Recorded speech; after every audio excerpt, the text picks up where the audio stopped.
Good morning everyone and welcome to my mini blog. तर जसं की मी लास्ट रीलमध्ये म्हटलं, आम्ही तिथून काहीतरी घेतलं. तर आम्ही तिथनं कार फ्रेशनर घेतलं होतं आणि हे खूप वेगळं वाटलं आम्हाला, जे की ते सोलरवर चालतं. उन्हात गेलं तरच ते ब्लेड्स मूव्ह होतात आणि जेव्हा सावलीत असतं तेव्हा नाही होत. सो खूप असं वेगळं होतं, आवडलं मला.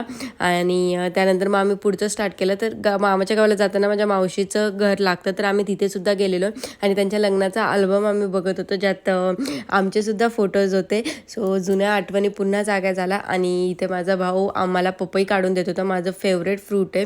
तर तिथला पाहुणचार करून आम्ही निघालो मामाच्या गावाला. आणि तिथे गेल्यावरती पप्पा पहिलं जातात गोठ्यामध्ये आणि मग घरात येतात.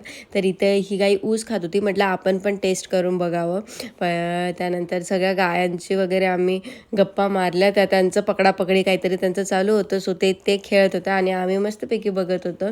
मग सगळ्यांना आम्ही भेटलो आणि मग परत आम्ही रिटर्न यायला निघालो. तर असा होता